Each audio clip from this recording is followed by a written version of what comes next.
Okay, you're live. This is the Harbor and Shellfish Advisory Board, Tuesday, January 19th, 2021. Confirming that this is a script for remotely conducted open meetings, confirming member access as a preliminary matter. This is the Harbor Shellfish Advisory Board. I am the chairman, Andy Lowell, to confirm that all members and persons anticipated on the agenda are present and can hear me. Members, when I call your name, please respond in the affirmative. See Peter Brace. Aye. Dave Bossy. Present. Ginger. Yes. All right. I see Tara for staff. Thank you. Anticipated speakers on the agenda, please respond in the affirmative. I see Vincent Murphy. And, Here, also town staff. all right, and Travis will be here as well. And Jen Carberg, she's just connecting. All right. Introduction to a remote meeting. Good afternoon. This open meeting of the Harbor and Shellfish Advisory Board is being conducted remotely, consistent with Governor Baker's executive order of March 12th, 2020, due to the current state of emergency in the Commonwealth due to the outbreak of the COVID-19 virus. In order to mitigate the transmission of the COVID-19 virus, we have been advised and directed by the Commonwealth to suspend public gatherings, and as such, the governor's order suspends the requirement of the open meeting law to have all meetings in a publicly accessible physical location. Further, all members of public bodies are allowed and encouraged to participate remotely.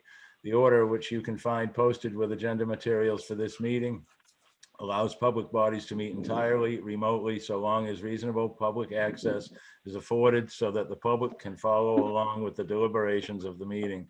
Ensuring public access does not ensure public participation unless such participation is required by law. This meeting will feature public comment. And for this meeting, Harbor and Shellfish Advisory Board is convening by video conference via Zoom app as posted on the town's website, identifying how the public may join.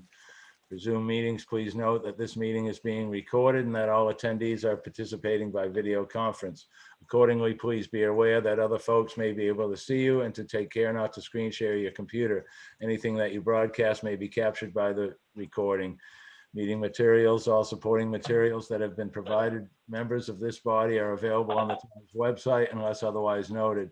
The public is encouraged to follow along using the posted agenda unless I note otherwise. Meeting business ground rules. We are now turning to the first item on the agenda. Before we do so, permit me to cover some ground rules for the effective and clear conduct of our business and to ensure accurate meeting minutes. I will introduce each speaker on the agenda. After they conclude their remarks, the chair will go down the line of members, inviting each by name to provide any comment, questions, or motions. Please hold until your name is called. Further, please remember to mute your phone or computer when you are not speaking. Please remember to speak clearly and in a way that helps generate accurate minutes. For any response, please wait until the chair yields the floor to you and state your name before speaking. If members wish to engage in a conversation with other members, please do so through the chair, taking care to identify yourself. For items with public comment, after members have spoken, the chair will afford public comment to those members of the public that have joined the meeting via Zoom. Members of the public who wish to speak must state their names and be acknowledged by and speak through the chair. Finally, each vote taken in this meeting will be conducted by a roll call vote. Sorry, Vincent. Yes, you are included as staff as well. Thank you for being here from Natural Resources.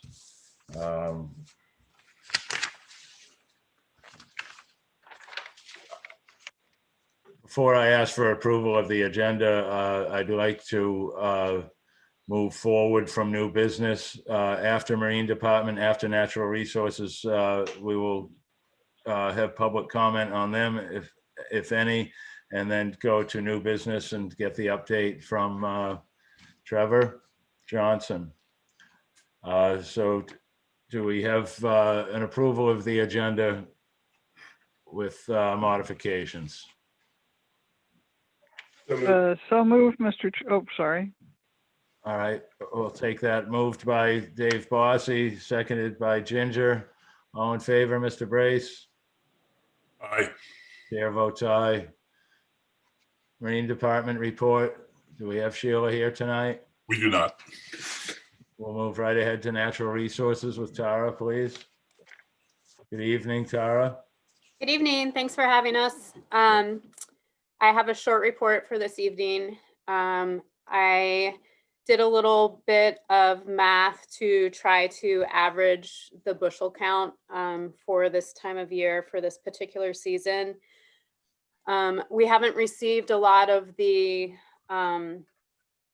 the year-end reports and the monthly reports from the fishermen. Those kind of trickle in, so it's really kind of hard unless you know how many boats are going out every day and what sort of limits they're bringing in to kind of to know what's going on. So we usually at the end of the year have an official count, but I think it would be safe to say right now that we're in between about 4,200 to 5,000 bushels for this season. And I think last year we ended the season with about 7,800. So I feel like this is kind of a comparable season if we continue on the track that we're on with the amount of boats going out and the limits that we're getting. We've been pretty lucky with, having some decent weather this year. We haven't lost any days to fishing, so that's been good. Other news, we are getting ready to turn our pumps on at the hatchery and start our season. We have algae growing. So we'll be bringing broodstock in and start conditioning them for spawning. I've been working with Stephen Heck and the folks from Stony Brook University on the eelgrass and shellfish population survey that we did last fall. So we're comparing it to the previous year with the study that we did, and that draft report should be out next week. But things are looking pretty good, especially in the surveys for the seed scallops and the amount that we're finding. And then also last week, I attended a virtual meeting for the DMF. It was for aquaculturists and in particular, people raising oysters with floating gear in the Commonwealth. And this year, the DMF is instituting some kind of new measures where they want you to incorporate some sort of way to control the birds on your floating gear, which we have a lot of floating gear up in the head of the harbor, and we also have a lot of birds. So when you have a lot of birds hanging out on your gear, you have a lot of bacteria also from the birds going to the bathroom.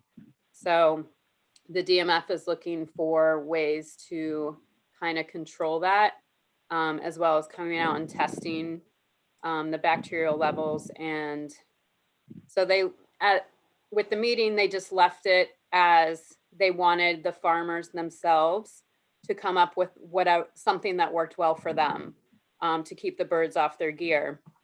And I just brought up the point that I thought that was pretty cost prohibitive to do, to kind of experiment, especially if you need to do it to scale because there's a lot of gear.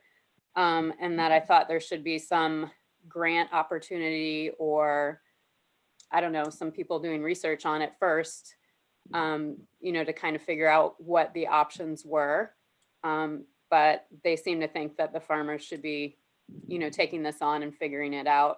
And then there might be some grants available after, they figure it out. So I'm not really sure how that's going to go, but I know it's coming up, and that, the farmers that we have are going to have to start thinking about that for the spring.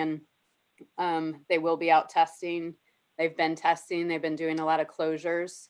So I have no doubt in my mind that they're going to be on top of this. So it's just something that, is coming up for the spring. And I think that's all I have for right now.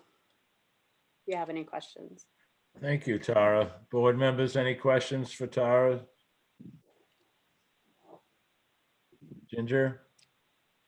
No, I'll offer one comment, which is that, if you look around at other places where birds need to be discouraged, there are these sort of ropes of little stainless steel spiky things that kind of stick up. And I don't know how effective those would be for the larger birds that are probably sitting on those floats. it could be a significant cost to the fishing operation there. To the Yeah, shellfish growth. I think it's mostly terns that are out there and also, gulls as well. But, that gear doesn't sit in that position all the time. Part of the process is flipping the gear frequently. So, whatever they put on top of the floats has to be able to be flipped or removed, which, could be a huge pain for labor wise or money wise. So I'm not really sure what the answer is, but hopefully we can come up with something. Tara, on a calm day, is the bird excrement noticeable either by odor or sight? I would say visually, yes, because the floats are black. So you can go up there any day, and see like that. You can see the bird fecal matter on the floats because it turns it white. So yeah, I mean, All right. I think we knew that this was coming. It's just, we're trying to figure out what we're going to do to prohibit a closure for the farmers here. Yes, well, it's certainly counterproductive for them. So I would think it would be in their best interest to look into mitigation of some sort. I know I've noticed in the past where cormorants roost on the beaches, it can get pretty bad, and seagulls as well. And it's always concerned me, if normally they're above the high tide mark, but eventually it's ending up in the water. But yeah, the DMF hopefully, seems to sorry. think that we can sink the gear or float it like mid water level, and that involves changing your entire farming plan. So Okay. yeah, it'll be interesting to see what we can do. Well, keep us informed. Thank you. Any other questions for Tara from the board, Peter? Yeah, through you, Mr. Chairman, Tara, any reports from JC, him having any problems with excessive seed? I know we probably would have heard about it, but just wondering. I have not heard anything about any problems as of right now. I know that Jeff was filling in for JC while he was out, and I haven't heard of anything, but I will check. I will double check on it for the next meeting. And so last week was Thursday or Friday, I was walking up toward Cascada, and there was a scallop boat. There was somebody fishing directly right in front of Wallwinnet. It was a sort of a turquoise colored boat, but I was impressed. There must, I don't know, I didn't know what to say. I'd never seen a boat that close to shore dragging. Okay. Yeah. And sometimes I've seen them up. I think I saw another one over in Chatham Bend.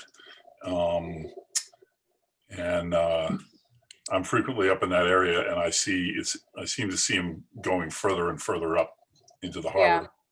So that's a good sign, I think. Yeah. Maybe they're moving seed.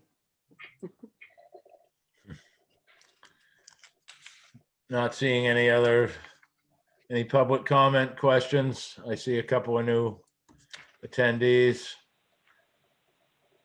Ms. Longacre, Mr. Hosier. If not, we adjusted our agenda tonight to hear a report from Trevor Johnson on an update on coastal resilience, tide rising, all that scary stuff. So the floor is yours, Mr. Johnson. Thank you. Okay, great. Thank you. Thanks for having me here tonight. Thanks, Peter, for helping to facilitate getting on the agenda, and good to see some other familiar faces from Crack, Mary, Jen, and glad to meet the rest of you all. So yeah, I'm going to give a brief overview of the Nantucket Coastal Resilience Plan. Apologies to those who may have seen this before or this presentation before. It is a similar presentation to that which I've given at I think 6 or 7 public commissions and boards at this point. So really having a lot of productive conversations, and looking forward to having another one here tonight. So if it's okay with the chair, can I share my screen? I think I've made you a co-host. okay, great. Yes. Just give me a moment to pull it up here.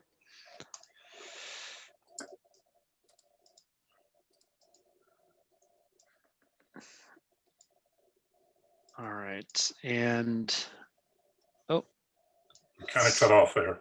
there we go. Let me try this again. I think I shared the wrong screen.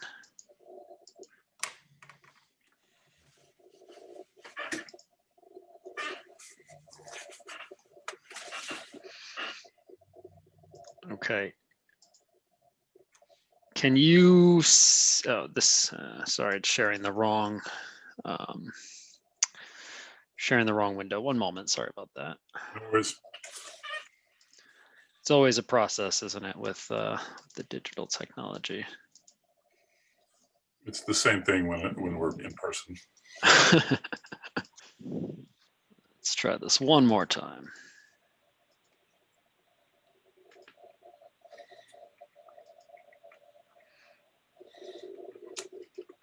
Okay, now you should see a full screen of the cover slide here. Great, okay. All right, so again, thanks everybody for having me here. The objectives here today are to just provide an overview of the Coastal Resilience Plan, our project team, the process and the scope, clarify kind of what we think is needed to have a successful project, and find out what you think is needed to have a successful project. And then, seek input from the Harbor and Shellfish Advisory Board's perspective on coastal resilience concerns and opportunities. And I'll say this presentation takes 15 to 20 minutes, and happy to then have a discussion and answer any questions afterwards, or if you have questions as I go, feel free to just jump in. So just a bit about our project team. I guess I should introduce myself. My name is Trevor Johnson. I am a senior resilience planner with Arcadis. My background is in environmental and urban planning, with a focus on coastal resiliency. So I've worked in communities mostly in the Northeast, on the question of climate adaptation and climate resilience. Arcadis, the firm that I work for, is a design and consulting firm that's globally based in the Netherlands. We're rather large company. However, we have also a large presence here in the United States. I think about 6,500 employees spread across the U.S., a number of offices in Massachusetts. I live in Boston, the city of Boston, where I've been working for about the last year, but have been based out of our Wakefield, Massachusetts office, which is, if you're familiar with it, just on the North Shore of Massachusetts. We are working closely with a number of partners, 2 of which are ones that you'll be very familiar with: the Coastal Resilience Advisory Committee, which is serving as the sort of steering committee for the process. Meeting with them regularly and in communication with Mary and her colleagues on the board very regularly.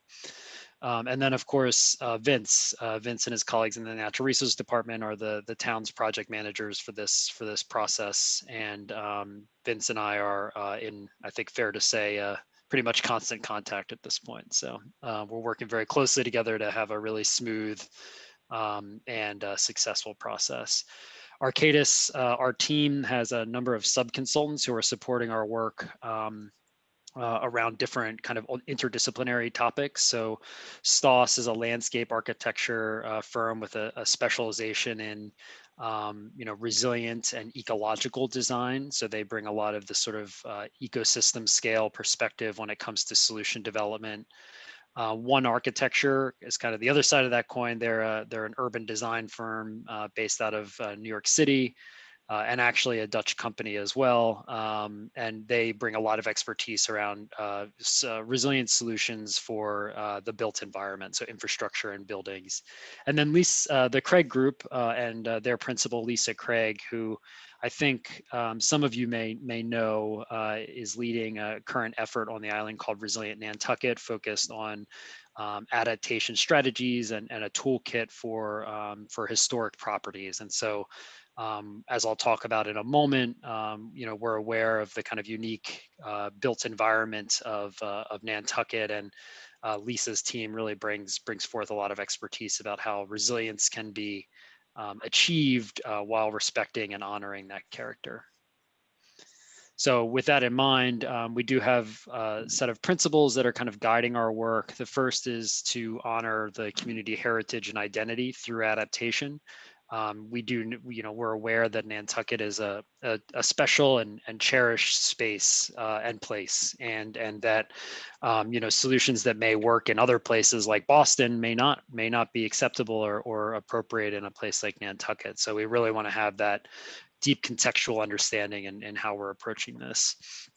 Multiple scales. I think they're, one of the really fascinating things about this work on Nantucket is we really are looking at a wide range of scales, from individual buildings out to large sort of coastal systems, right? And so being able to think across those scales is really important as we try to achieve resilience.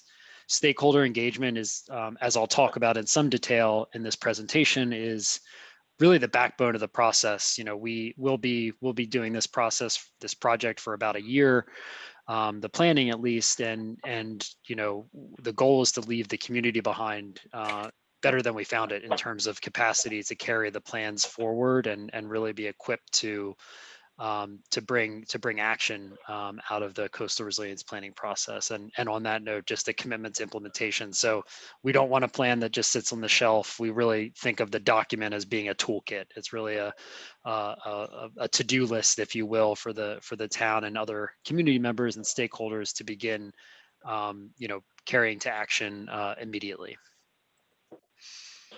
Just a quick picture. I've shown this. It's Pulpis Harbor during our site visit in November, which seems like a long time ago at this point. But we certainly saw all of the weather and environs that Nantucket has to offer. So the Nantucket's Coastal Resilience Plan, the goal of the project is to develop a comprehensive plan to address coastal flooding, sea level rise, erosion for the entire island, and erosion for the entire island. And our process in broad strokes kind of looks like this.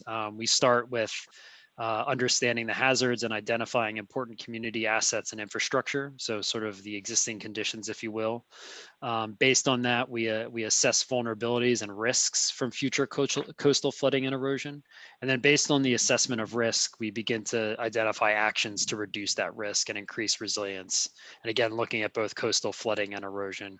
And then once we have kind of a toolkit or a inventory of actions that might be effective at reducing risk, we develop kind of a more detailed, prioritized resilience and adaptation action plan. So bringing that higher level toolkit into a real roadmap for implementation and adaptation over time. I won't read this. Sometimes I do, but I think it's self-evident in some of the other comments I've been making here. I will say just that the mission statement here is something that we've developed in collaboration with some of our community stakeholders and with the town, to just kind of center our understanding of what the objective of the Coastal Resilience Plan really is, so that anytime we're talking with community members and stakeholders, it's really clear just like what's on the table and what we're trying to work together on here, rather than going down rabbit holes or going in directions that may not be fully critical to the mission of the Coastal Resilience Plan, because we all know there's a lot going on and a lot of needs, but it's helpful to focus when we're able to. I mentioned just the sort of overall scope of our work. We're looking at risks, coastal flooding and storm surge, coastal erosion, and sea level rises impacts on both coastal flooding and erosion. The scale of our investigation is island-wide, so we're looking at the whole main island as well as the sister islands. Looking across scales and types of assets, from the built environment to critical infrastructure to natural resources, and then the interdependencies that bring these different assets assets and systems into alignment and create really the overall vibrancy of the community.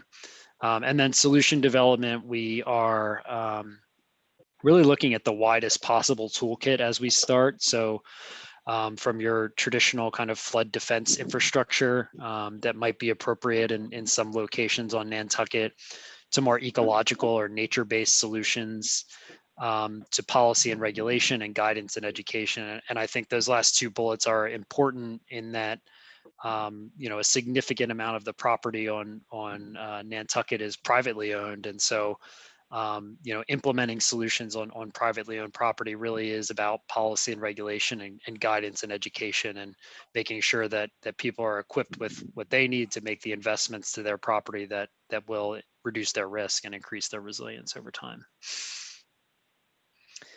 Our work is broken into tasks. We're currently underway or concluded on the first 3 tasks here. And then task 4 and 5 will come in the spring and summer and very early fall. And then just how this lays out over time, which is probably a more helpful way to look at it, is that we're currently at obviously the beginning or mid-January, I should say, at this point. And we're kind of just wrapping up what we've called phase 1 of our stakeholder engagement. And that's been kind of a listening tour, and why we're here tonight, a roadshow to introduce the plan to some of the critical early stakeholders in the process. We're undertaking our risk and vulnerability assessment, and that's going to culminate in the STAR that's kind of in the March and April timeframe. There is our mid-project report, which will provide an overview of the risk and vulnerability assessment as well as our stakeholder engagement to date. And then again in the spring and summer, looking at scenario development and then coastal resilience and adaptation action planning. One thing to just note here as well is the STAR that's in January there is our upcoming open house, January 28th at 5:30 p.m., which will be hosted virtually on Zoom. Hopefully you'll see some more publicity and advertisement about this in the next couple of days. We have been pushing out as much as we can, but would very much welcome all of your participation in that open house, and encourage you to share that with your friends, colleagues, and neighbors. Yes, so the engagement process is broken down into a couple different phases. We're currently wrapping up our first phase and moving into our second phase, which is focused on community-wide outreach. And so that's where we'll be looking to have sort of our open house on January 28th, but also additional sort of focused conversations as well with smaller groups, but really with a more community-wide perspective. And then future engagement, we'll look at having another open house in the spring, and then implementation, really focused on implementation engagement, I should say, sorry, focused on implementation planning and equipping the community with what they need to carry the plan forward. Obviously, we're building on a lot of the work that Nantucket's already done. There's a tremendous amount of resilience planning and awareness that exists. We do know that there's still work to be done, but we just want to make sure that it's clear that we're launching from these prior studies rather than recreating them. And then these are just a series of questions that we are asking ourselves as we move through this process. And I think these are relevant now, and they'll be relevant throughout the rest of our process as we start to hone in on what the really achievable outcomes are. And just to share a couple of these, we want to look at what are the shared challenges and opportunities. Where's the agreement and consensus around the core challenges and the opportunities that we have to accomplish our mission here? And then conversely, what are the conflicts and tensions that will need to be resolved to have a successful plan that is successful and able to be implemented? Looking at those prior studies and trying to understand what recommendations can really be carried forward and which might need to be reassessed. Are there really urgent needs to reduce risk, things that are happening right now? Like Easy Street is one that's come up a lot in the downtown, where we have significant flood risk and issues, property owners experiencing issues today. So just through our first conversations and preliminary risk analysis, we've been able to identify that as a priority. We're sure that there are other places like that. We heard a lot about Nantucket as well. How do decision makers and stakeholders, what information is necessary to be able to move the plan forward? Gaps in knowledge and understanding. How can we help advance and catalyze action? And similar to the earlier point about urgent needs, are there low-hanging fruits? Are there things that really can be happening already, honestly, as we move through this? And then finally, and maybe most importantly, from a kind of community-wide perspective, is really this question of how can the project add social, economic, and ecological value and improve quality of life on Nantucket. Coastal resilience planning is about more than just reducing risk, right? It's about making sure that the solutions are multi-beneficial and really serve as assets to the community over time, not just as kind of infrastructure that protects. Just in terms of roles and responsibilities, this diagram kind of shows how we sit at the center of a very large nested structure that is Nantucket. Our team is really just a small piece of this puzzle, and we really want to be part of a larger system and group of stakeholders that's pushing the work forward. So working closely with the town of Nantucket at that next circle that I mentioned, the Coastal Resilience Advisory Committee is our steering committee, and town boards and committees such as yourselves are another lens through which we pass information and look to gain insight and learn information. And then finally, the general public. And all of the participants in this process should really be instruments of the engagement and feel that they can be ambassadors and help amplify the messages that we're working to achieve here. I think it's important to just always remind ourselves this plan is about Nantucket. It's not about the team or individual people. It's about working together to achieve a really successful long-term plan for the island, for the community. To dig a little bit deeper into the community engagement approach, the reason I want to focus on this is that I think it's important for a planning process to be very clear about how people will be involved and at what points they'll be asked to be involved. And so I just want to make sure that that's clear to everybody as we kind of get launched out of the first quarter of our project. And on that note, we have done quite a bit of engagement so far on our listening tour, and I think we've picked up on some key themes.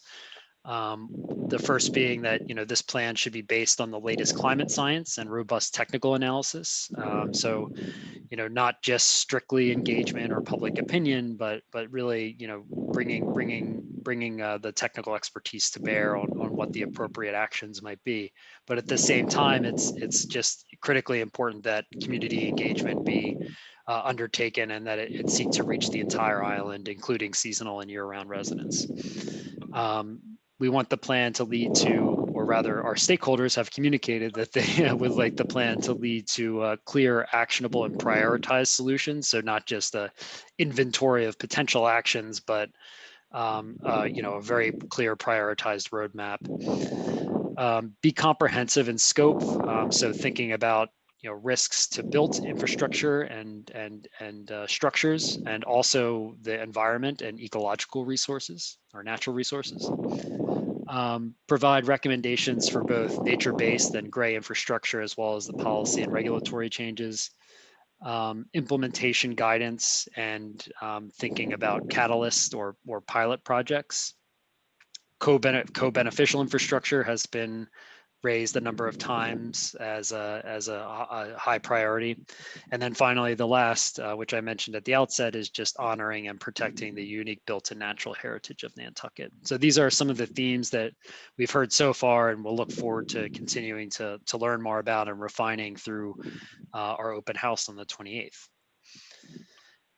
Our community engagement approach is founded around these principles: diversity, equity, and inclusion. We're we're trying as best we can to make sure that we're getting the word out as much as possible in the January 28th event, and ensuring that we're trying to access members of the community who may not have been engaged in prior planning. So that's obviously a work in progress, and we'll continue to push on that as we move through this process. Fostering optimism and energy. There's obviously a lot of things going on in the world right now. Climate change can be difficult to talk about. It affects people's lives in very immediate and sometimes negative ways, and will likely continue to do so into the future. And so that being said, we believe, though, that the work of resilience planning has to be optimistic. There has to be an optimism that we can make change and that we can help communities adapt. And that's very much what we want to bring to Nantucket. Co-creation is something that's critical, that we're not delivering solutions that are just created back of house and then provided to Nantucket. It's really about informing the community with the toolkit and the knowledge that can be used to help co-create what the right solutions are. And then finally, in the context of the COVID-19 pandemic, public health and safety. So everything we're doing, for the near to midterm is going to be done virtually, unfortunately, because I would love to come out and see you all in person. And maybe we'll be able to do that at some point in the spring or summer. But for now, we're being abundantly cautious with respect to our engagement. And I won't read these all. Hopefully, Peter was able to share these slides in advance, and if not, afterwards. But just, these are the goals. We're trying to encourage diversity. It's about empowering the community, collaborating. We want to have a mutually valuable experience. So when people engage, we want to be informing as well as collecting information, so that there's a real sense that it's worthwhile to engage. And then finally, I think one of the principles and goals here is around implementation, as I mentioned earlier, and one of the best ways that we've found to do that is by cultivating champions through the engagement process. So I think there are a lot of champions on Nantucket, and many of them are folks we've talked to already through this process. And so we want to continue to cultivate, through our process, those relationships that really can drive action in the years to come. I think one thing that's just helpful to point out on this slide is the phase one of our engagement has really been focused on deep engagement with a smaller subset of community members. And while we might have fewer people ultimately spoken to during that period, we're also learning a lot and having really detailed conversations.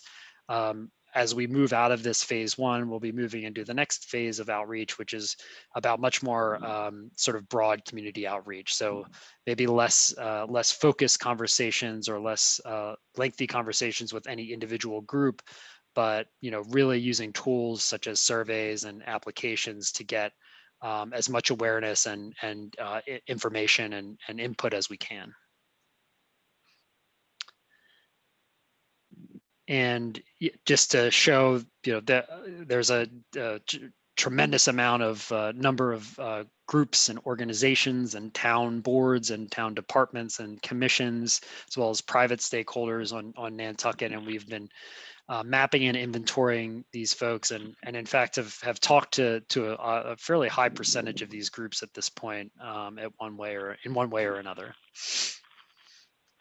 And this is the groups that we've talked to during our phase one. I think there's 16 or 17 listed here. We'll continue to reach out to folks and try to schedule some additional meetings, both in the near term and then ultimately as we move through the process. Want to circle back with many of these groups, including yourselves. We'll learn more about this on the 28th, or some of these tools, but one of the things that we've been finding through our engagement on this project and other projects in the virtual context that we're all working in is that It's actually, can be easier for people to participate. So hosting an open house, attendance has actually improved because people don't have to drive down to the meeting location, and they can hop on their computer for an hour or so in the evening.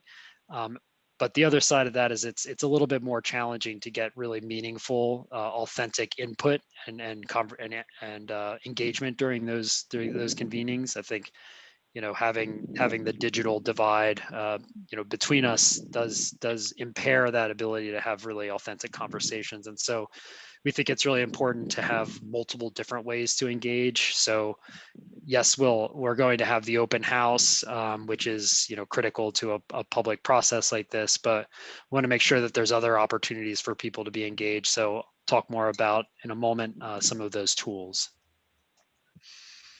And some of them are here. So we have the town's website that's been launched with information about the Coastal Resilience Plan. It also includes our detailed community engagement plan, which is available for download and review.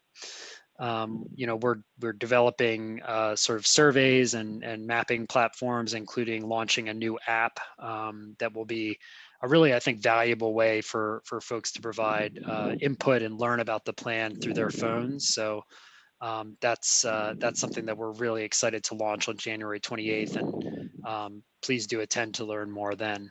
We'll also have a tutorial as to how to download and use the app during that open house. And then, this is just our engagement schedule.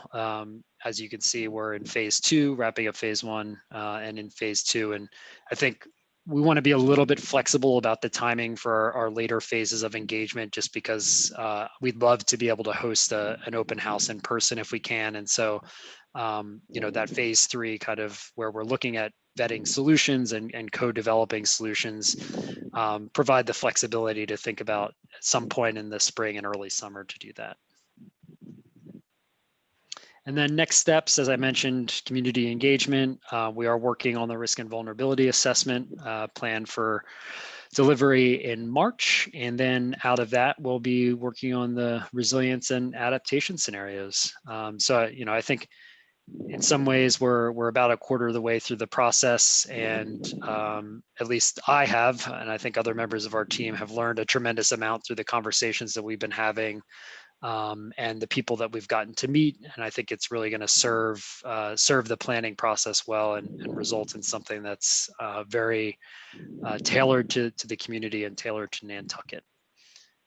I'm going to stop sharing my screen in a moment because I do want to hear from you, but just some questions to have in the back of your head as we're talking here is, just what are your goals and objectives for the project? What legacy would you like to see it leave behind?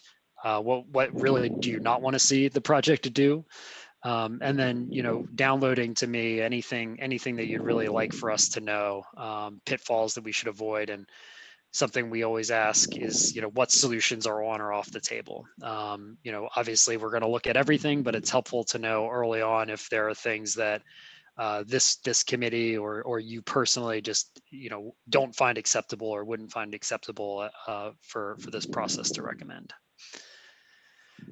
All right. I'll stop sharing my screen so you all can see my face.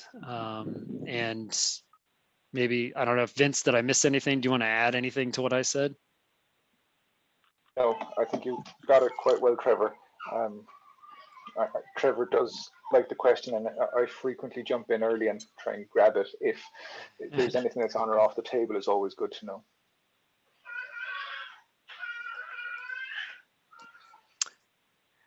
Well, thank you, Trevor. I'm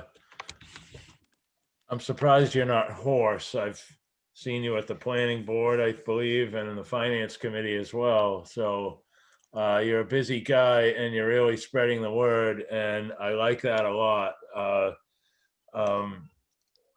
Maybe a little food for thought, not just for you, but Ms. Longacre, anybody else out there that's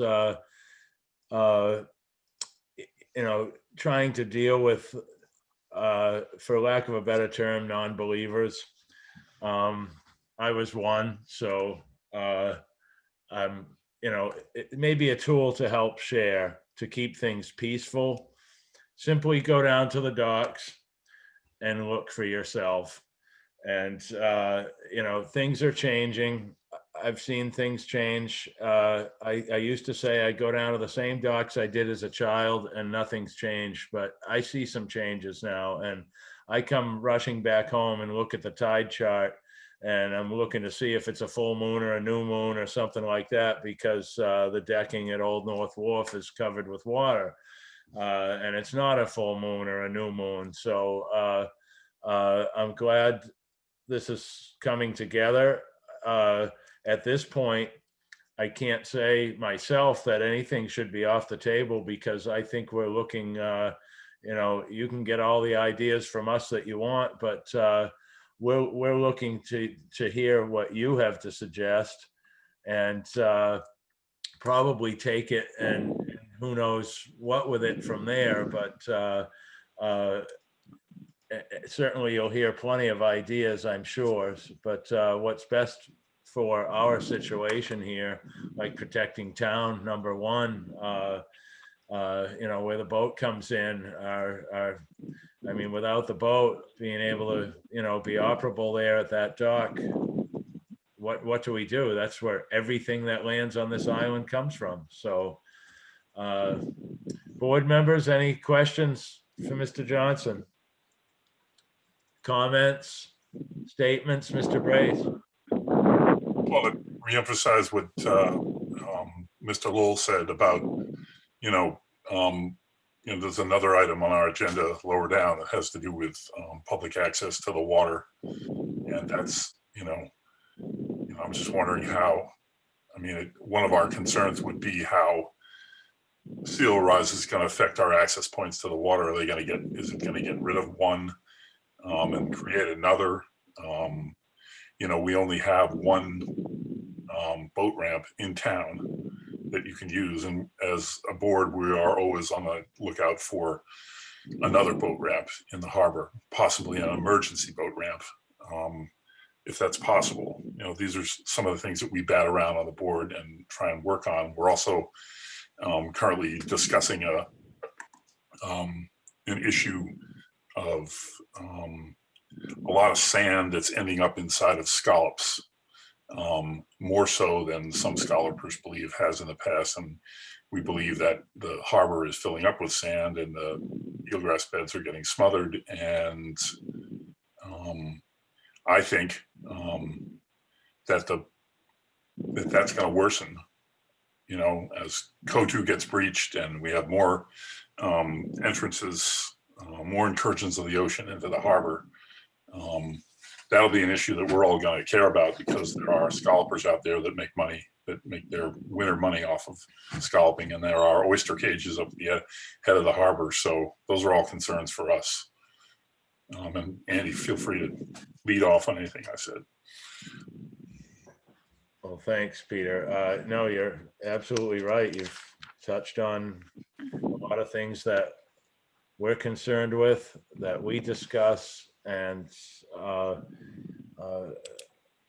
lot of it has to do with what's happening. I didn't quite, finish what I was trying to convey about, naysayers, whether that's an issue or not, really. But it does help when a project needs let's say a super majority of support. But when I hear the term climate change, which kind of evolved out of global warming, we don't hear global warming so much anymore. Now it's more climate change.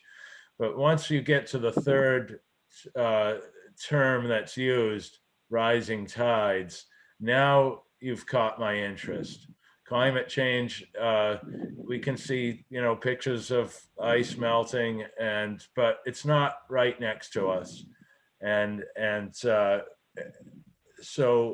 But when I hear rising tide, like I say, I'll look at the tide chart. I want to go see where that high tide is. I'm just less than 5 minutes from downtown, so I take a ride over and check out where high tide's at today. And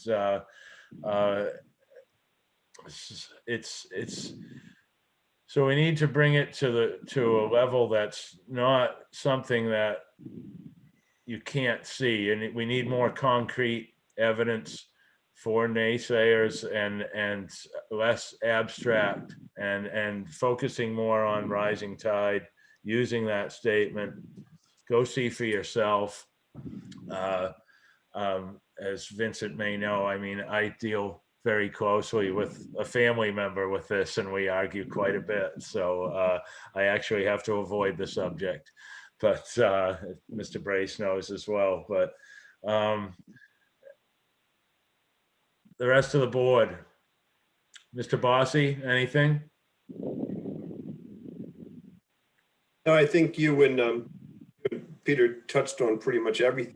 Our main concerns from this board. I think it's a huge concern, but then we have natural concerns outside of the downtown, protecting that and helping that to survive, even our fishery and just the general health of the bay. And I got Mr. Brace? another concern is that, and something that we've been working on as long as I've been on the board, is keeping hazardous materials out of the harbor. And we've done a number of things. Most recently, we've worked with the Nantucket Shellfish Association to create a sticker that goes on as many island dumpsters as possible, warning or saying, don't dump toxic materials into dumpsters, specifically job site dumpsters, because the dumpsters aren't waterproof, they're not contained, and stuff can leak out of them. And it just occurs to me, well, it has occurred to me that as the water comes up,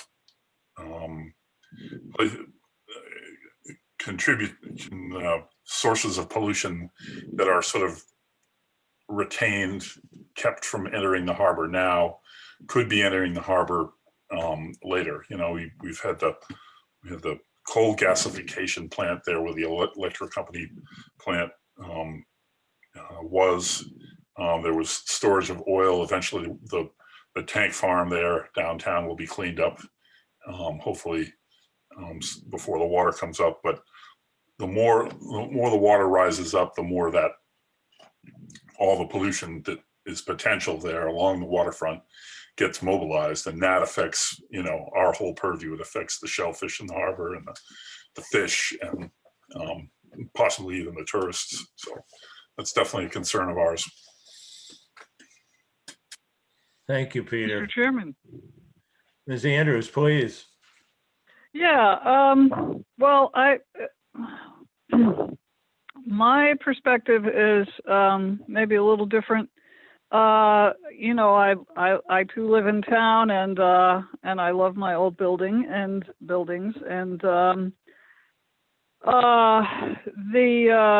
tension for me actually has to do often with the sometimes apparent conflict between a natural beach environment which wants to retreat. I mean, I used to try and explain it to people by saying, well, yes, it would be really nice if we had to argue about what to do with all that extra land that keeps appearing because the sea is sinking and the sandbars are growing more vegetation and more islands are appearing. But as we all know, that is not the case. And I think the historic shorelines map is pretty eloquent, and that I've never actually been able to, take a look at all the Landsat photos that started, I guess, would that be in the late 70s or early 80s, of the movement of shoals and the way that energy is transferred to the coastline. So as I've done more reading and thinking, I've come to see Nantucket as a barrier island, which means that its natural tendency would be for the harbor to fill up with sand, get silted in, grow a salt marsh, and move apparently north. So working with a natural process to try and hold things in place is a challenge. We have a lot of endangered birds that need beaches to nest on and reproduce, and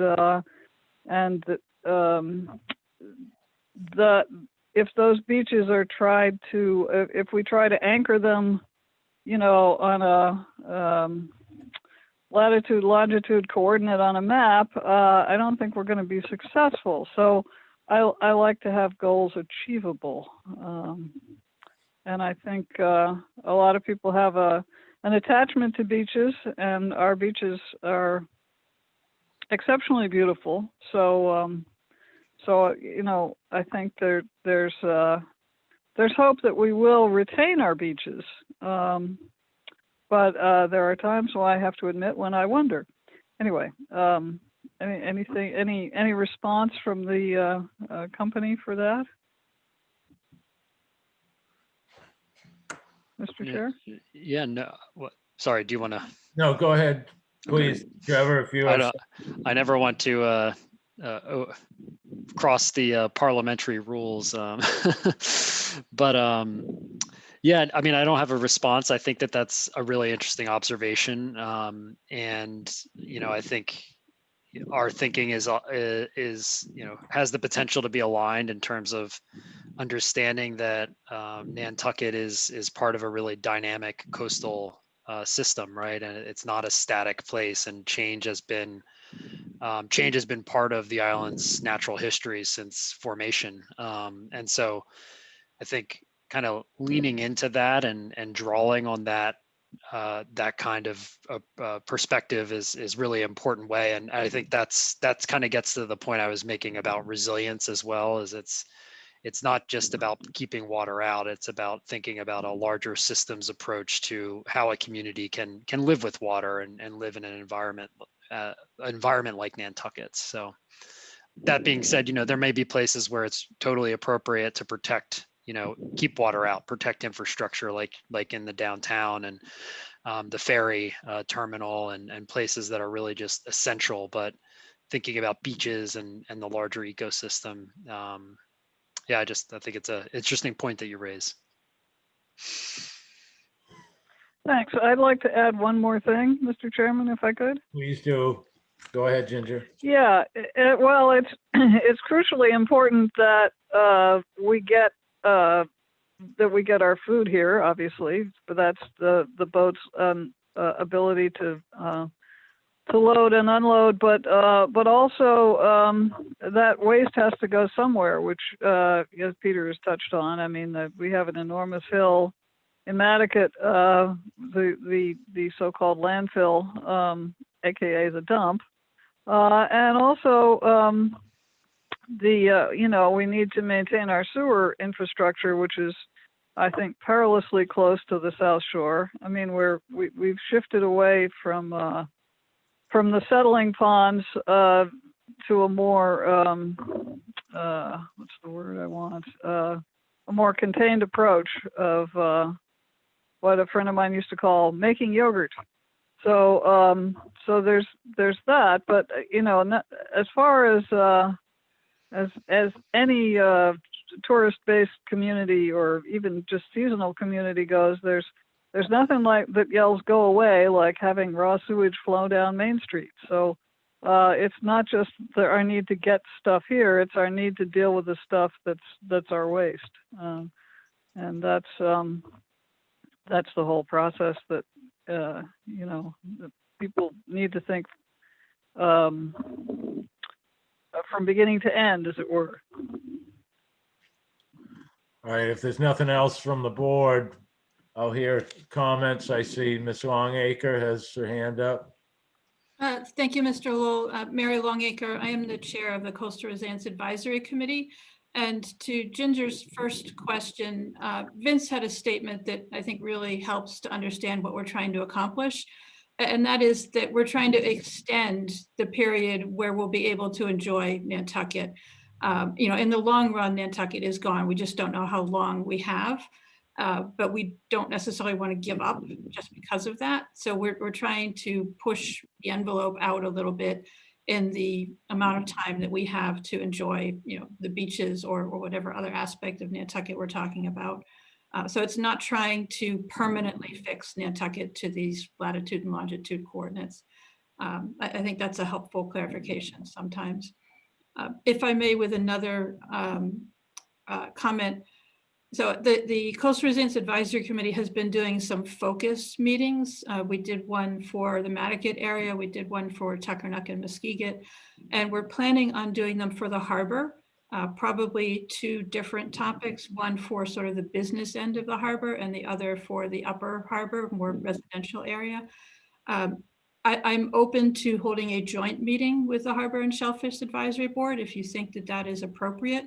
But I do want to say we really appreciate having Peter as your representative on the Coastal Resilience Advisory Committee. That's been very helpful. And if you feel that he is, all you need, then that's fine too. Thank you, Mary. Well, Peter is very good at coming back to us with an extensive report.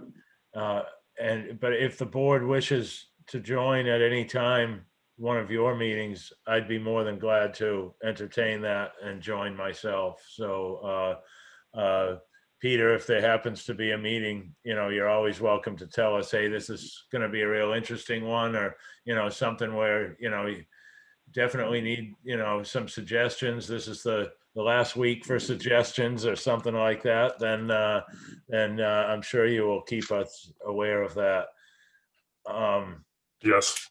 So, and Mary, thank you for throwing that aspect at it, as far as enjoying buying as much time as we can. I've often said that about Sconset Beach, knowing that depending upon the system that we've watched, dewatering system, we've watched a sacrificial terracing system, now we have the geotubes.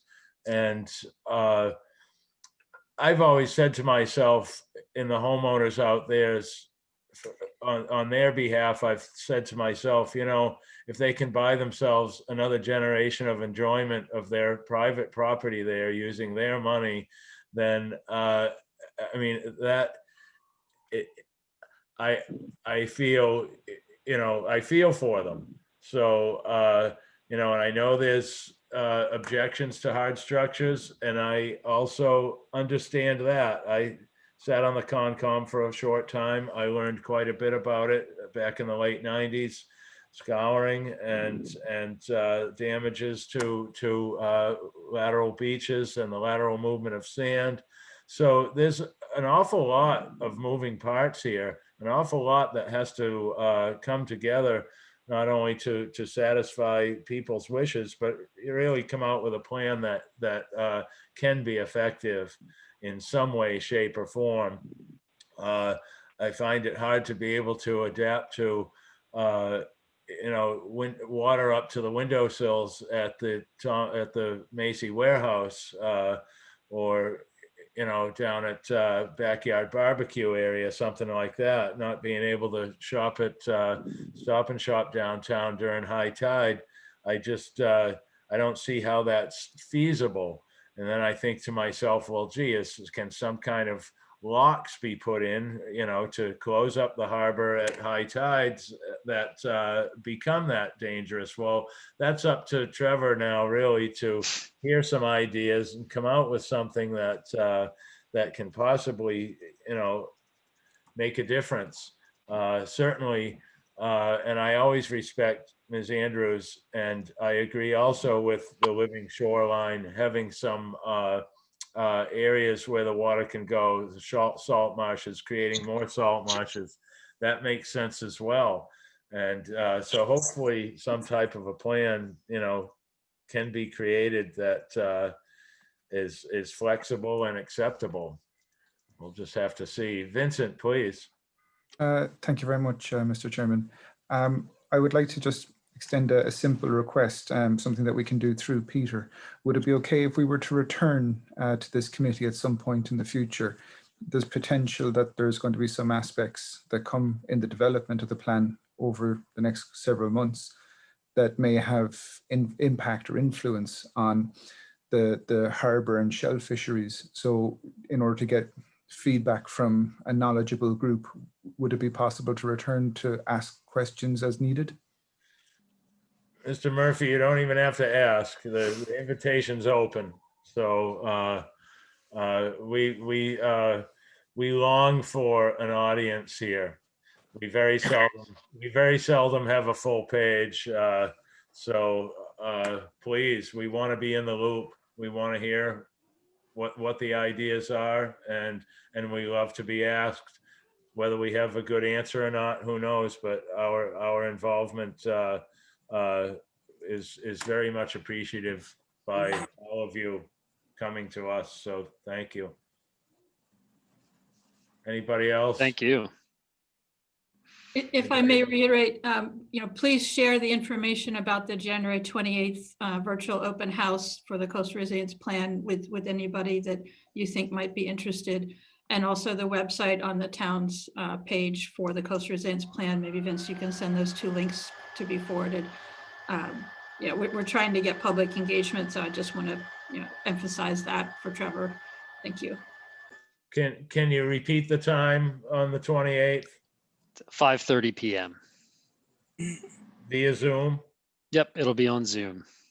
And we're asking folks to RSVP, and then we'll send out the Zoom link, before the event. But we're trying to, make sure that folks, we have an understanding of how many people are going to be attending and so forth.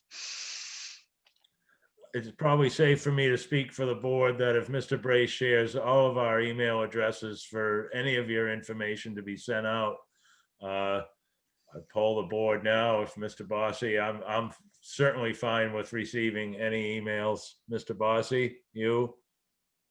Yes. Ms. Andrews? Oh, absolutely, yes. Okay. And not seeing any other board members here, but I'm sure it's fine to share our emails so that we can be kept in the loop. Thank you. Anybody else have comments, questions for Mr. Johnson? Board members or public? Seeing none, thank you, Trevor. Thank you, Vincent. We're going to move forward with the rest of our meeting. Thank you. Mr. Chairman, Mr. Brace. could you ask the board if it's cool that Ms. Carberg do her presentation down at, I guess, new business? Yes. All right. So this is not printed on our agenda. Board members, Jennifer Carberg is before us this evening with I believe she's going to be going before the Conservation Commission with a request for an oyster reef, and along with possibly some oyster farming that comes along with it. I'll poll for approval to adjust our agenda again to bring this next. Mr. Bossy? Approved? I do. Okay, Ms. Andrews? Aye. Okay, the chairman's in favor. Mr. Brace? Aye. Thank you. Ms. Carberg? Thank Fill you. us in. Thank you. Good evening, everyone. Peter, it's all right if I share my screen real quick? Yeah, let me make you. Thank you. Okay.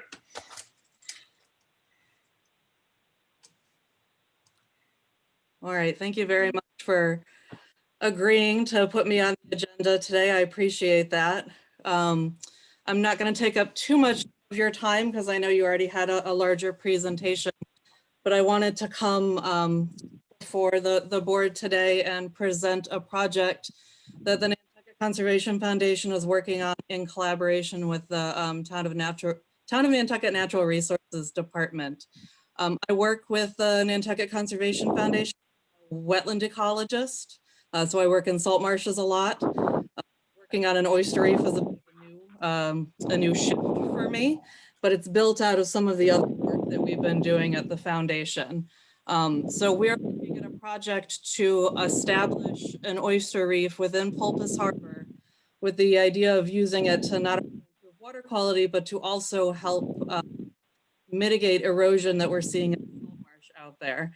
And I wanted to do the presentation so you could actually see the area that I was talking about here. This Pulpis Harbor Harbor and the Medowie Creek Wetland Complex, which you can kind of see in green. The red outline there is the property that's actually owned by the Conservation Foundation. At this particular wetland, salt marsh, we've done really extensive salt marsh restoration out there over the past, 12, 15 years now. We reconnect underneath the road that you can kind of see in the aerial photo there. We reconnected a salt marsh back to the Pulpis Harbor and the tides out there, so we could get a good functioning marsh. It had been blocked off historically. And we have a really great marsh that's functioning really well. Recently, we have started to, well, I should first say, now that I have this map up here, the blue area that you see in the harbor adjacent to the Medowie Creek is the area that we're looking to put our proposed oyster reef. So that's the location. It's not a large area. It's less than half an acre once we put the oyster reef together. What we're thinking about on that. The pink box there is a reference window where we're going to do monitoring. We're going to do a lot of monitoring with this project associated with where the proposed reef is going to go, and then an adjacent salt marsh and harbor area that we're going to look at. The reason, what really spurred this project that we're looking at with the reef oysters is that in this salt marsh that we've been working on for a long time during restoration, we've started to see a phenomenon called salt marsh dieback. You can see, looking at this photo, this is actually a picture within the Medowie Creek salt marsh where there's a ton of exposed soil in the salt marsh. You might have heard me talk about some of this research before, so I apologize if it's a repeat, but we're seeing a phenomenon in salt marshes where a native crab, the purple marsh crab populations are skyrocketing. When they increase, when there's more of these crabs, they eat the Spartina alterniflora, the smooth cordgrass, which is the dominant grass in the salt marsh that holds the whole marsh together. They eat it so aggressively that you get these areas that are just completely exposed salt marsh soil with no vegetation growing in it whatsoever. And as you can imagine, once that soil has no plants or roots holding it in place, it erodes very quickly. So a storm event that might not usually eat away at a lot of salt marsh could take large chunks of the marsh away when this grass isn't present. We've been doing restoration work for the past 2 years where we're actually going in and we're pretending to be, not pretending, we are being predators on the crabs themselves. So we're actually trapping them and removing them from the salt marsh to see if we can help improve the balance. We've done that for 2 years so far, and it's been really successful. We've actually seen the grass starting to grow back in places where it hasn't grown in a couple years.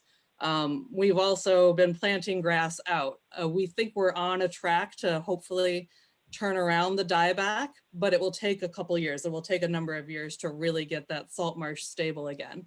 So in the meantime, we started thinking of other restoration work we could do that would help us stabilize the salt marsh. And what we came to, and this has been used in a couple other places, was the idea of placing an oyster reef within the intertidal area adjacent to this marsh. So it will act as a buffer to the marsh itself just by slowing down the larger waves you would get with some larger storms or, you know, big wind fetch across the tides.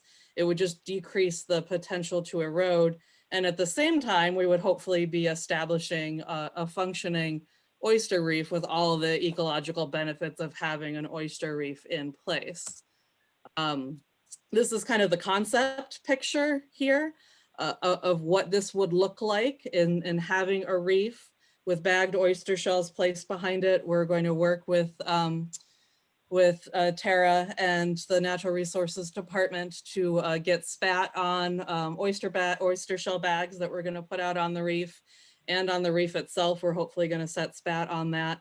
Having the reef in place in front of the marsh will slow down those waves coming in, and then it will actually give kind of a lull area right behind the reef and between the reef and where the salt marsh is. And there's the potential actually that salt marsh could expand towards the reef in the future. Best case scenario, we're hoping not to lose any of the salt marsh, but there's the potential that we could see the marsh growing, which, feeds into some of these conversations we were just having about increasing, resiliency and stability on the shoreline there. The aerial photo with the blue lines, these are my not engineering designs of what we're thinking of for the reef itself. We're thinking about putting kind of staggered rows, 3 rows of the reef itself in front of, you can see the creek coming out there. That's the creek that comes out of Medowie Creek and where we're experiencing most of the dieback. This setup would actually end up, buffering most of the waves that are coming in and hitting the more vulnerable parts of the salt marsh there. And this is the product that we're looking at using. They're called Oyster Castles, and they're produced by a company out of New Jersey, and they've been used extensively in the Chesapeake Bay region. And we can set spat on the top portions, the top oyster castles, and then we can place these in those staggered rows out in Pulpis Harbor. We're looking at using these because the sediment there is definitely pretty soft. So we had concerns that placing just shell bags, we'd get a lot of settling and sinking with the shell bags, and we wouldn't necessarily get the protective benefit of having the reef in place. So the reef, the structure of the reef itself will provide benefit, and then hopefully establishing successful oyster population on it as well would then, increase the ecological benefits and, the health of the harbor. Monitoring wise, we have fairly extensive monitoring that we're planning on doing out there. We spent this last season monitoring water quality, light, temperature, monitoring the tides in the area, as well as looking at, there is 0 eelgrass in this area. We looked, there's essentially no vegetation growing in the area. It's a mucky, bare bottom. Very little, we encountered very few shellfish. There's some mussels that, are coming off of the salt marsh itself. We're also monitoring vegetation in the salt marsh and actually doing elevation along the salt marsh edge so we can see if we're increasing or losing salt marsh with the reef in place. And then the last piece of equipment that I actually think is pretty exciting is this picture underwater over here. And it's this logger that continuously measures tilt and direction and angle. It's called a tilt meter, and it actually, you're able to calculate how intense your tide is, how fast it's moving, and what direction it's coming from. And so we placed that out there this summer and have data with no reef in place. And then we'll have data after the reef is in place so we can actually measure how much the reef slows down the tides and changes the direction of the tide or any storm impacts that are coming in. So our hope is to bring this proposal before the Conservation Commission. I believe it's the February 11th meeting. And we would certainly love the input of SHAB and potentially the support or a letter of support if this project is of interest for the board to support. And I'm happy to answer. That was my short, brief presentation. I can send the project proposal to Peter to send out to the board if you'd like to read through what we're sending to the Conservation Commission as well. And I'm happy to answer any questions. Thank you, Jen. Certainly having the information to study would be wonderful. We have time to be able to speak. You're going before the Conservation Commission on what date? I believe it's February 11th. Okay. Not next week, but 3 weeks from now. Okay. We meet again on February 2nd. So this is good timing, but seeing the information, what you're going to present to them would be wonderful. That's a real eye-opening picture of the salt marsh with no vegetation on it. It kind of looks like the moon. Yes. And that's very unfortunate. Can you go back to that picture and I saw a pier on the very end of the picture. I'm just trying to get a placement of exactly where you're at. Okay. Let me go, absolutely. So let me show you, here is probably the best place to put it. So this is the northeastern lobe of Pulpis Harbor. You can see over on the far right-hand side is Wawinnet Road. Okay, all right. Right, so Wawinnet Road going up, Chaos Corner is just to the north up there, and Okay. Medowee Creek Road. All right. This wetland is actually centered it's in the middle of the Medowee Creek Homeowners Association. So there's a lot of private property surrounding it. And then the foundation kind of owns the significant salt marsh here, which at one point most likely connected up to the big Pocomo Meadows salt marsh back before some roads were established through here. Have you tested any of the soils for contaminants? We have not we did not test the soils for contaminants, no, at the site.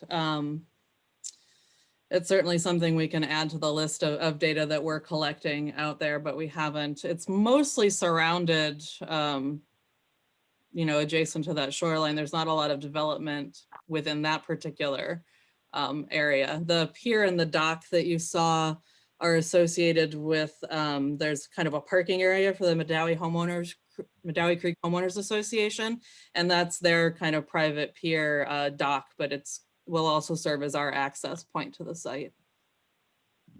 All right. I just wonder, as Peter mentioned earlier with the earlier presentation about rising tides reaching up to areas of contamination that they did not reach in the past. And it's funny, Peter was just out there last year and found a couple of 5-gallon buckets of waste oil left just outside the fence of where the sailing outfit is at the second Pulpis Harbor access. But and that was a farmed area 100 years ago and more. But just curious there, and the Lego blocks that you showed, are they simply made from Portland cement? They're concrete? Yes, they're concrete. Mm-hmm. All right, and no effect. Oysters don't mind concrete. They're no, and I should have included a photo. I have a photo from the manufacturer of Oyster Castles that they've actually set spat on and how quickly they've been covered with oysters. I do have a couple of those photos, but they seem to colonize fairly well on the Oyster Castles. There's quite a few projects, primarily Chesapeake Bay region, where they've had a lot of luck with these Oyster Castles and able to propagate fairly stable oyster populations on it. I know the company that does it is looking at a few different structures for the castles. This one they found the most stable so far, but it sounds like they're constantly experimenting with new designs for this kind of reef work. I just, I don't know, with being around construction and not just, occasionally at work, but a lot of construction just around neighborhoods, certain, and also recently taking a class to renew my supervisor license. There was a 6-hour portion on silica dust, which is created from cutting stone and concrete and whatnot. And now every time I see concrete and stone, I think of the silica dust. And I realize none of it's being cut and projected into the air, but just kind of curious is if there's a negative effect to an oyster from a man-made product like concrete that we may not know about. Yeah. Just a curiosity thing and a food for thought comment. Has there ever been any type of study on an oyster that's spent its life suckling off of a piece of concrete? So any other board members, questions for Ms. Carberg? Comments? Mr. Chairman? Ms. Andrews, please. Bearing in mind that I can't actually see any of the presentation because I'm dialing in, but I was on the Conservation Commission when we permitted the culvert, and I've watched it over the years. So I think it's a great idea, and I look forward to seeing how it works. Thank you, Ginger. Mr. Bossy? Yeah, I have to agree with Ginger. I think it's a great idea. I've been up through there, seen the devastation, I guess you'd call it, that those crabs are causing, and then the final result, losing the shoreline.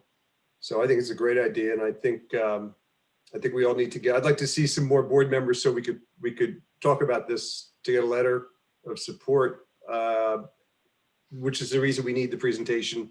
Your set of slides so that we can show the other members of the board. I think it's great. Yeah, I'll send these to Peter after the meeting. Thank you. Mhm. Mr. Brace? Yeah, I mean, well, you don't have to guess my thoughts. Of course, I'm for it. I would say that if the board would direct me to write a letter, a rough draft for the next meeting, which would probably follow me sending the presentation to you guys once Jen sends it to me. Then the next meeting, everyone will be informed, and then there'll be a letter, and then we can refine the letter, and I can get it out to the Concom before Jen goes before them. It sounds like a good idea to me. Otherwise, we take 2 meetings and miss the deadline. So this is where we have something to start with. Right. Correct, and that's why we brought this in now. And I think it's safe to say, Mr. Brace has some prior familiarity with this, and so I feel comfortable with a draft letter being created for our next meeting. Ms. Andrews? Aye, Okay. I think that would be great. All right. It's not an official Oh. vote, but I don't think we're treading on any thin water by having good communication with this, and we'll be able to make a vote with some information at our next meeting. Mr. Chairman, Ms. Andrews, please. just one other sort of point on a personal note as far as what was going on in Pulpis Harbor 100 years ago. My grandfather used to collect oysters from Pulpis Harbor and sell them. He had one customer whose name was Rockefeller, and that was a big part of his livelihood. One of his sort of selling points for the purity of Pulpis Harbor oysters was that there were no houses within a mile. This is obviously no longer the case, but I think it would be great to see Pulpis Harbor oysters again, and hopefully, maybe not to eat, but certainly to help with the water quality and erosion issues. That's a wonderful tidbit of history. Thank you for sharing, Ginger. Jen, so this is a purple crab? Yes, it's the purple marsh crab. It's a small nocturnal crab primarily within the marsh. It's a fiddler crab, isn't it? No, it's not. It's no, the fiddler crabs are there too, but the purple marsh crab, it's a little bit bigger, it's a little bit beefier, and it's got 2 fairly large claws on it. If you go to the foundation's website, we have quite a few blog posts where you can actually see what they look like and see some more pictures and learn more about that part of the work that we're doing. It's a native crab. It's just causing a lot of trouble. Any competition with the green crab in there? It's interesting because the traps that we put out for the purple crab up on the salt marsh itself, we're catching green crabs in there, kind of surprisingly. We've been catching them up on the marsh when the land council actually has not been able to catch them out in the water. So we've been taking those out when we catch them as well and killing them and removing them. But the purple crabs are actually pretty aggressive against the green crabs. Ah, They will predate on the green crabs, which is very interesting. I would have thought it was the other way around. So, okay, there is some competition in the field out there. Interesting. Thank you for that. Any other comments?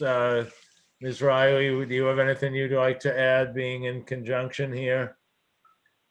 Yeah, I just wanted to say, when you were talking about the concrete and the oyster interaction, I don't know if this is the case with the Oyster Castles because I don't know the manufacturer that you're using, but I do know, like with Reef balls, they do formulate them. They all have their own formulation where they use like high concentrations of calcium and stuff like that, that oysters would naturally be attracted to, similar to a shell.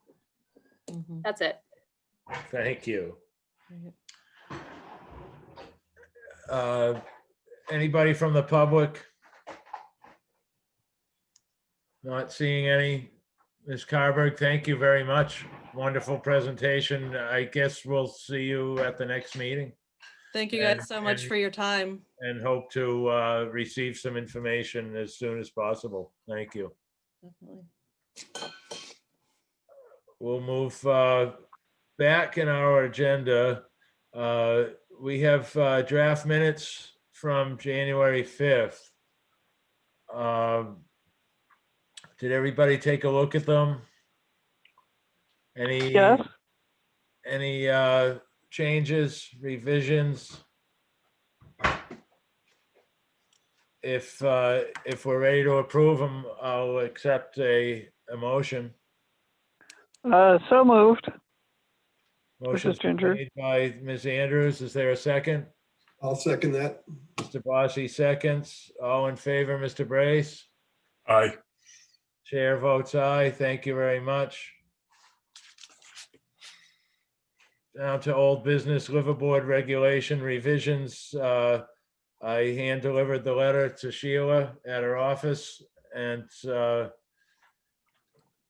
that's all I can share with you on that at this point. So she was happy to receive them, and I didn't get a chance to speak with her. Christy was there in the office. You go around the building, even though it looks empty all the time, Christy's in there, and they conduct business through a window. So that was interesting to see. Sheila was out in a boat at the time. So if there's no comments on the liverboard regulations, we can probably remove that from our agenda until we hear from Sheila. Land bank, Petrol landing plans. You revised the letter, I see, Mr. Brace. Yes, I did.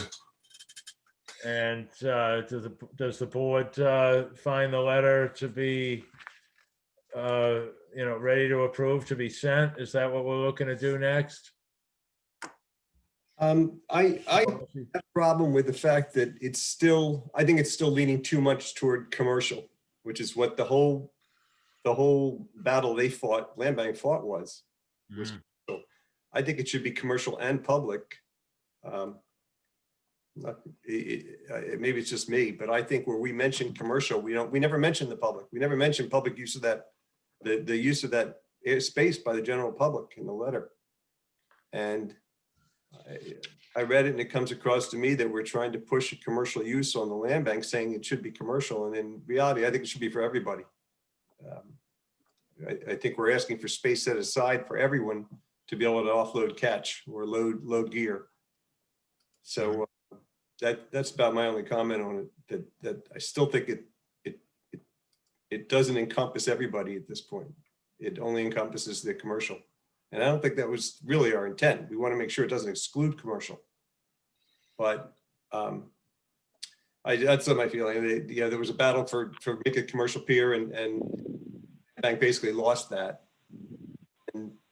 And I think what we want to do is protect and say, no, you can't just give up on commercial. It's public. Anybody can use it. And there should be just a section set aside for anybody to offload, catch, or load equipment, as I said. Well, Mr. Brace, I'm thinking, I haven't looked at the revised letter. I just copied it out about 10 minutes before the meeting. And I'm thinking that your thoughts are that, you know, we wanted to bring in the commercial aspect to it, and that maybe the public end of it was pretty much a given. So maybe we don't have enough about the public mentioned in the letter. And I did come into this thinking we should try to ease the commercial in by just starting with scallop season, which is, of course, you know, off season to most residents in that area. And I see Mr. Sherwin has joined us, and we haven't heard from Mr. Sherwin in public on this. And it was actually his idea to bring this to our attention and for us to have it as discussion over our past 4 or 5 meetings now, and which is fine with me. We can talk about it for another 4 or 5 meetings if we need to. So, but before I go to Mr. Sherwin, I'll allow Ms. Andrews and Mr. Brace to speak again, if necessary. Mr. Chairman. Yes, please, Mr. Brace. Okay, I hear what Dave is saying, but we did agree that we wanted to try and carve out some space for the commercial scallop fishery to use that pier, and so that's why I stated it there. Yeah. And then, you know, below that I go specific to the proposed dinghy dock. We'd like to see 40 feet of the western end of the proposed dinghy dock reserved for public use, including loading and unloading of equipment and catch. And not as dockage for other purposes. The Harbor Shellfish Advisory Board would also like to see a parking space reserved for these commercial uses similar to the loading zone space marked with signage stating that this space is available to both general public and commercial boaters. So I hear what you're saying, Dave, but I think I can state it more clearly, I can state it a different way, but anyway. Yeah, no, right. There's a lot in there. There were just 1 or 2 where it just said commercial, and there were other times when it says we want to reserve this parking for commercial, or I'm sorry, this part of the pier for commercial use. And I don't think that's the intent. The intent is, again, it's for everybody. But it dedicates a section for loading and unloading catch and equipment. It doesn't. It's not for dinghy docks. It's not another 40 feet of dinghy dock is what it isn't. It's to be used by people who want to actively use the harbor. So anyway, so that's all. And I agree. The public gets mentioned a lot more. I just thought there were a few times where it just said strictly commercial. So it's probably how you read it and take it in context or take it out of context with everything that's going on over the years with this.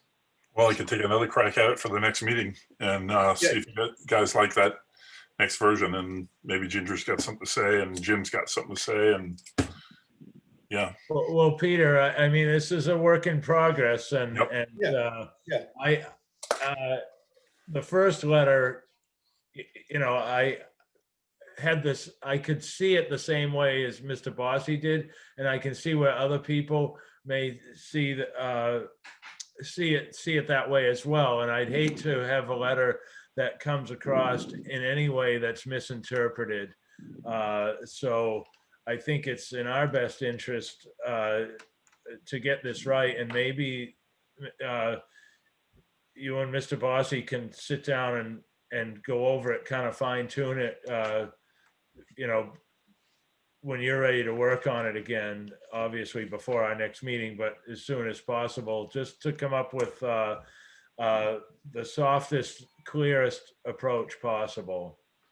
I can send him the sections that I think that he's concerned about, and then he can. All right, please, you guys communicate on that. I agree with both of you. So, and Mr. Sherwin, I have to step away for just like 60 seconds. So, Ms. Andrews, did you have something you wanted to add? No, I had no problem with it, but I also understand, I mean, if you want to say for public and commercial use, where you've said just commercial use, I don't have a problem with that, certainly. Okay. Jimmy, do you have something you'd like to add, please? Sure. I agree with all the points. I think the public part is very important, but I think we just need to make sure that the commercial use is available for the people who are doing that. It just needs to be known that that can be used for that purpose. I think that's the most important part. I think, general public, I mean, I would assume a commercial base golfer would be considered general public, but I guess that needs to be stated to make sure. And I agree. I think it should be stated to make sure, right. Yeah, I'd like to see the letter and read it. I just haven't had a chance. I just got back from Alaska, so I will take a look at that and comment next meeting.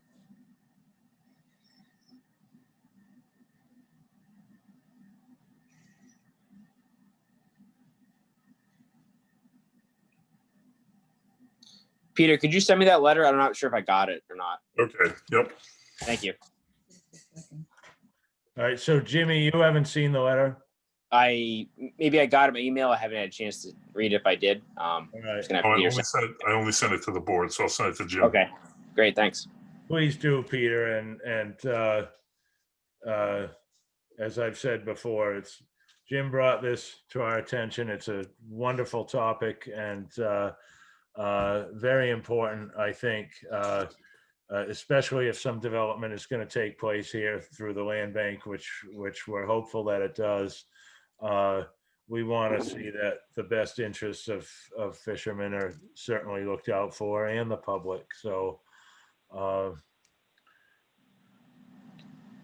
any correspondence with this, Peter, please forward off to Jim. Jim's out in Alaska still, are you, Jim? I just got home. Oh, okay, good. Days Even ago. still, we appreciate your attendance and your awareness. Anybody else? Oh, Mr. Chairman, I had one other thought. Please share it. It might be nice somewhere if we could say that we would hope that this the uses of this pier would prioritize water dependent uses. In other words, it's nice to have a nice place to sit and look at the water, but that's not necessarily a water dependent use. So the things that we're discussing are water dependent uses, and that what I have been lamenting is the ones that keep disappearing. So so I think if that's a useful comment, throw that water dependent use phrase in, and if not, feel free to ignore it. Well, when it's put in the comparison, if space is being taken up with benches and picnic tables that are a hindrance to the water dependent use, you're absolutely right. It's a wonderful comment to bring up. And if it's not included in the letter, we know how the land bank has been creating, these waterfront parks, and certainly wonderful. But this one here has a history of commercial use, direct access to the water. And so, I mean, that's one area I'm not, I wouldn't be reluctant in being shy and stating that water dependency should be a priority versus picnicking. So there's other properties on Washington Street where picnic tables could be put versus this. And it's a very good point, Ginger. So thank you. Well, thank you. Anybody else? Thank you, Andy. Anybody else from the public like to speak about this? Add your 2 cents now. If not, we're going to move forward. Mr. Chairman, I've got a hard Bossy, Mr. Bossy. 5, so I've got to go. Okay, You think we're voting? Do we have anything to vote tonight or no? no, we don't. And once you go, when do you have to go now? Yeah, 2 minutes. All right, we'll lose our quorum, so the meeting will have to end. Oh, okay.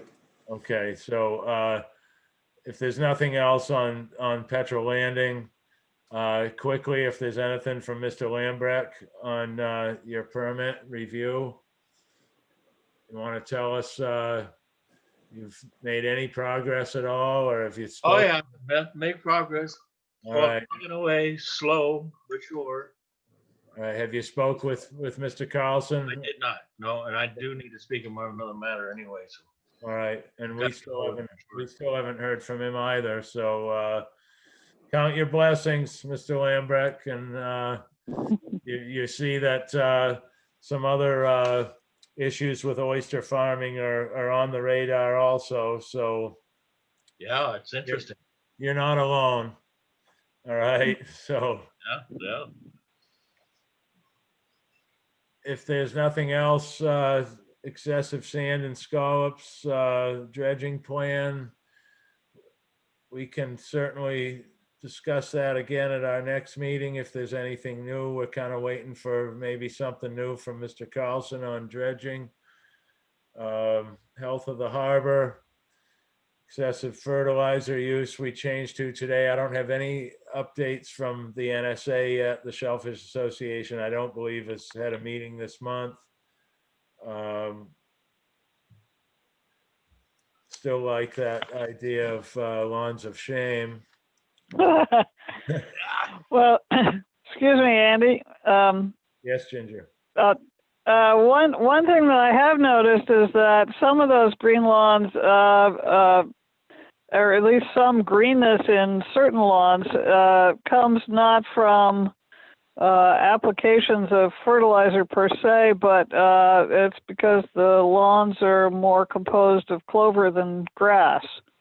So I don't know if, I mean, that clover does fix nitrogen, so I don't know if that's a source of or concern, but that's something that we might need to research before Okay, well, pointing the fingers. Certainly, Ginger. I wouldn't want to condemn somebody for having a clover lawn. We'll have to take a closer look. I don't think clover turns blue like some of the lawns I'm seeing becoming blue. But anyhow, if there's nothing else to discuss, we can close out our meeting because Mr. Bossy has to go. Our next meeting's February 2nd. Look forward to information from Jen Carberg via Mr. Brace and or in any form that it may come to us. I will harbor a motion for adjournment if there's nothing else. I will make that motion then. I'll second it. All right, motion's made by Mr. Bossy, seconded by Ms. Andrews to adjourn tonight's meeting. Mr. Brace, in favor? Aye. And the chairman's in favor as well. Thank you, everybody. Thanks all. Good night. Thanks, Andy. Good night.